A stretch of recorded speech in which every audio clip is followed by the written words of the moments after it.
Today, I want to tackle the first step in writing a personal statement, ideation. Many students don't know how to approach the ideation phase because they start second-guessing their backgrounds, worrying that their lived experiences are not good enough to stand out in a personal statement. The most important thing to remember here is that the personal statement is more about how you tell your story rather than the topic of your story. You could write about a number 2 pencil, a cup of tea, or a ball game. What you write about is not as important as how you write it.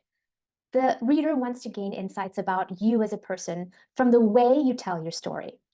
This means that you have to start by gaining insights about you as a person first.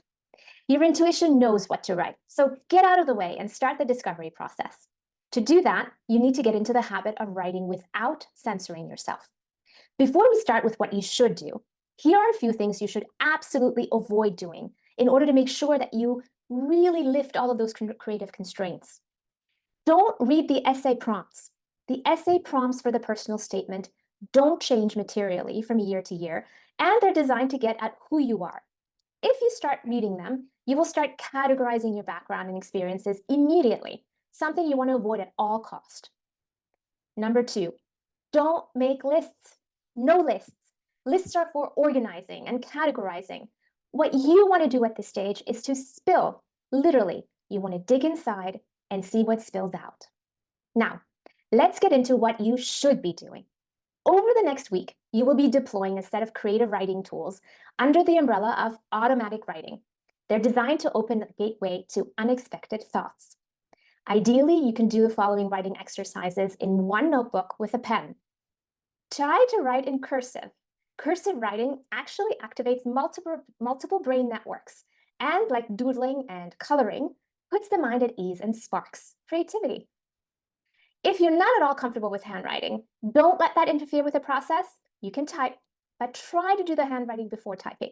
Now, over the next 7 days, you will complete one writing exercise per day. I will provide you with a prompt for each day's exercise and ask that you complete them in a quiet space by yourself. Set the timer for 30 minutes for each exercise. That way, you're not tempted to check the time in the middle of your work. On day 1, start writing with a prompt, I remember. I remember racing to the airport in Reykjavik. I remember holding my grandmother's hand while crossing the footbridge near an apartment in Aachen. Keep writing with as much or as little detail as you would like.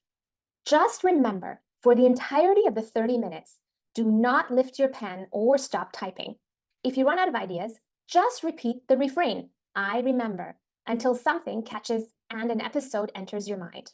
Don't stop before the 30 minutes are up, but feel free to keep going well beyond 30 minutes if you're finding a flow. On day 2, do the same time, start with the prompt, I didn't expect to. On day 3, start with, I still wonder. On day 4, start with the prompt, I always had a talent for. On day 5, start with, it was challenging to. On day 6, you will be making a timeline of images. Draw a table on your paper in landscape and title the columns 0 to 5 years old, 6 to 10 years old, 11 to 15 years old, and 16 years until present. In each column, list images that you remember from that time frame. For example, in the 0 to 5 years old column, you might write about an image you have in your mind of sitting on wet grass and crying after having fallen when playing outside in drizzly weather. Set yourself a timer for 30 minutes and start anywhere you'd like. The images that pop into your head don't need to be in chronological order, but try to have at least one image per column. On the 7th day, have a conversation with someone you don't know and who wants to get to know you better. This could be a friend of a friend or a friend of a parent or relative. The conversation should be no shorter than 30 minutes and ideally last around an hour. After the conversation, write about the following. 1, what were the most memorable moments of the conversation for you? 2, what did you reveal about yourself? And 3, most importantly, what do you wish you had said about yourself that you didn't have a chance to say? As you do these exercises, it's important not to go back and to read them immediately. You will have plenty of time to review them next week. For now, it's important that you focus on each day's exercise. Have fun and move on to the next day with a fresh mind. Don't forget to follow us for updates on week 2 of writing your personal statement.